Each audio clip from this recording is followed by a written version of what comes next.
Good day po mga bayang karerista. November 5, 2025, Wednesday at Metro Turf Club. Start time at 5 p.m. Unahin ko na itong mga pa-shoutout kasi dalawa lang naman to. May pa-shoutout po si Manuel Tandes. Pinapa-shoutout niya yung pinsan niyang si Boyet Flores. Sir Boyet Flores at Sir Manuel Tandes, shoutout po sa inyong dalawa at maraming salamat po. May pa-shoutout po si Sir Junti Buscas. Pinapa-shoutout niyo yung Popoy's OTB. Ang teller si Madel at ang may-ari si Boss Teban at si Kagawad Bogart ng Barangay Bagbag, Novaliches, Quezon City. Shoutout po sa inyong lahat at Sir Junti Buscas, shoutout din sa iyo at maraming salamat po.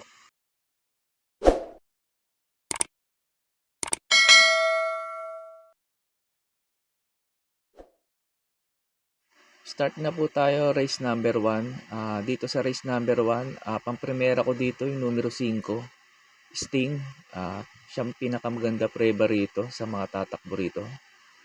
Pinanood ko yung lasaran nito kala Melania sa Gintong Hari. Dikit lang sa photo to, pumangatlo to nabalikan lang ni Gintong Hari sa forecast. Malakas dating nito, nasa balya. Tapos, ang problema nga lang dito kay Sting, yung salida niya. Pag ito maganda sinalida, tingin ko lamang dito to. Itong numero 5 Sting. Kasi, lasaran nito, ang lakas ng kalaban. Melania, Gintong Hari. Kumpara rito sa grupo niya ngayon. Ikatatalo lang nito yung salida. Pero pag maganda sinalida nito, tingin ko patok dito to. Pang-protection ko o pandihado ko sa mga dihadista, yung numero 1, King of Sipukot.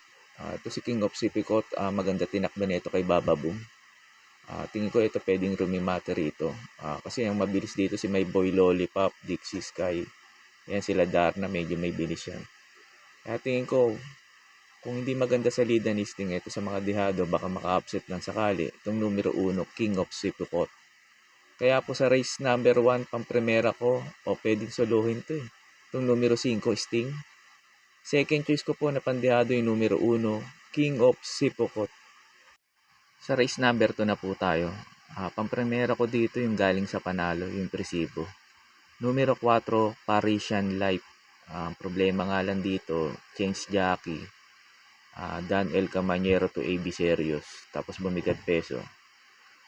Yun lang magiging tingin kong ikatatalo nito ni Parisian Life. Kung ganun pa rin itatakbo niya, tingin ko lamang dito to. Itong numero 4, Parisian Life. Second choice ko po yung numero 2, Hinebra. Ito, Cambio Hinete. Binigay na kay M.A. Alvarez. Tingin ko maganda itatakbo nito. Pag ito nauna at hindi hinabol nila Parisian Life, Moon River dito, tingin ko malaki chance makatapos ng karera to. Itong numero 2, Hinebra. Pag nauna pa naman to, magaling tong kabayo na to.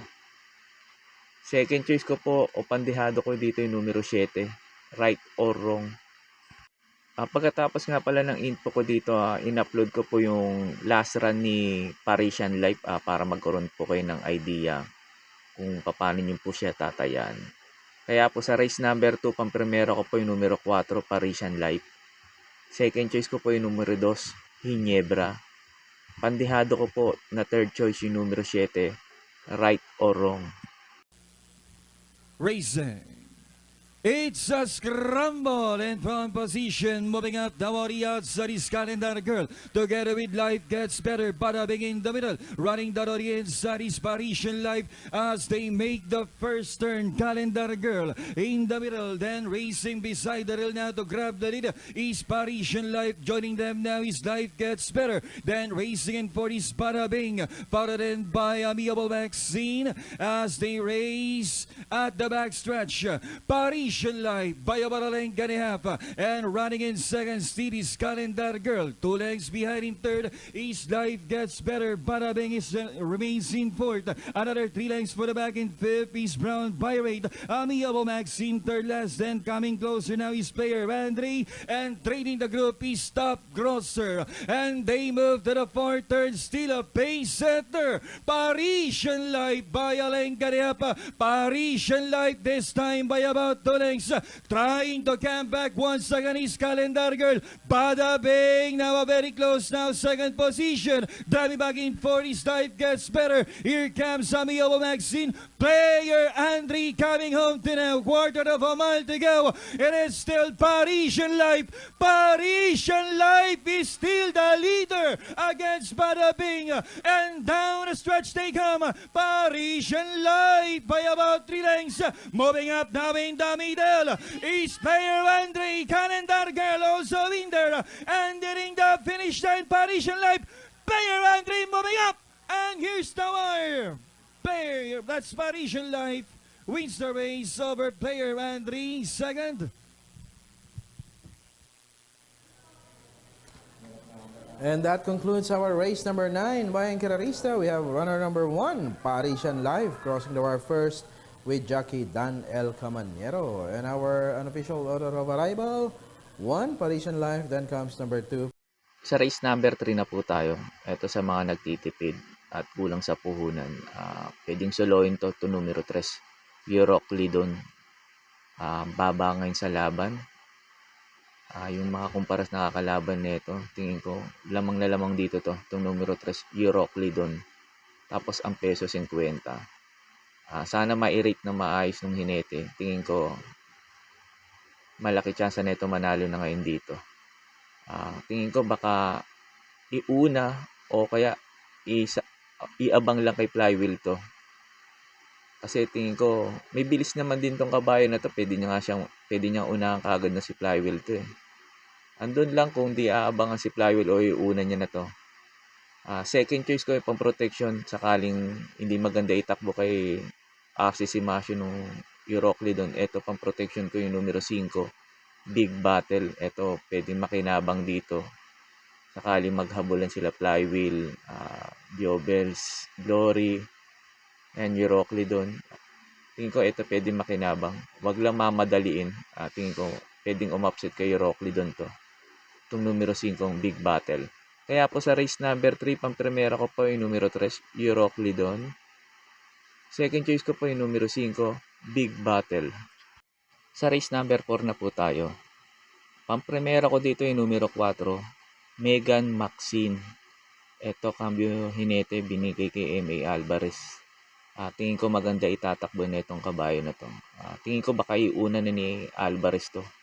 Magaling kasi to si Megan Maxine pag nauuna. Ito sakaling naman mauna to at hindi kaagad habulin nila batang after 7. Ayan, nila Polite Bell. Tingin ko mahirapan na silang talunin to. Itong numero 4, Megan Maxine. Pag nauna kasi to, doblado to eh. Second choice ko po yung numero 2, Robotic Lay. Ito si Robotic Lay, tingin ko mag-aabang lang to. Sakali naman piliting habulin si Megan Maxine, tingin ko ito pwede makinabang at makarimate. Itong numero 2, Robotic Lay. Kaya po sa race number 4, pang primera ko po, numero 4, Megan Maxine. Second choice ko po yung numero 2, Robotic Lay. Sa race number 5 na po tayo. Ito sa mga nagtitipid ulit at kulang sa puhunan, pwedeng soloin to. Itong numero 6, Queen Ella. Ito ang baba sa laban. Kabinete J. Bernandez. Tingin ko lamang dito to. Yun nga lang nagprotection ako. Numero 4, 14 de Oktubre. Sakaling hindi maganda itakbo ni Queen Ella. Ito pwedeng pang protection sa mga diadista. Kasi tingin ko outstanding dito to, itong numero 6, Queen Ella dito. Pang-protection ko yung numero 4, 14 de Oktubre. Tingin ko ito pwedeng rumimate at pwedeng maka-upset kay Queen Ella kung sakali. Kaya po sa race number 5, pang-primera ko po yung numero 6, Queen Ella. Second choice ko po yung numero 4, 14 de Oktubre. Sa race number 6 na po tayo.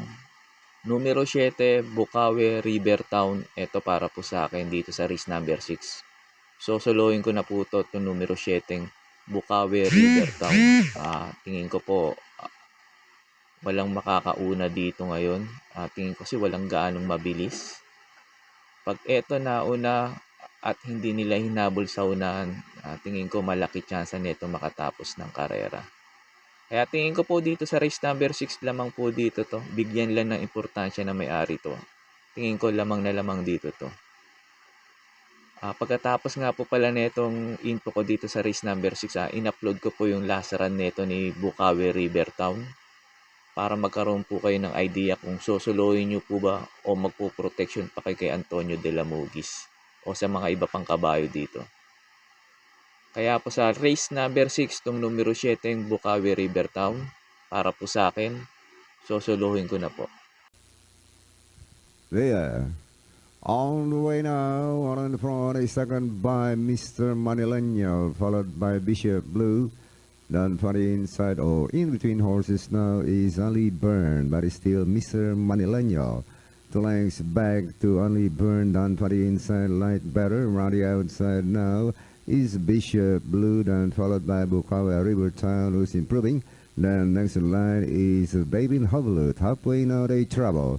Mr. Manileño, done for the inside now, moving in, light better, around the outside now, only Burner. 4 lengths for the back to Bukawi River Town, then followed by Bishop Blue, around the outside now, Baby Hovelut, done for the inside. Who's running in 8 is West Tower, and as they raise the last straight mile pole, only Burn takes up the running, followed by Light Better. 2 lengths for the back now, coming closer, Bukawi River Town, then followed by Mr. Manileño. Around the outside, fifth now is Bishop Blue, moving up by the wheel now is Condido, then followed by West Tower. And as they raise the last 300 now, it's still only Burn, leads by a length, followed by Light Better.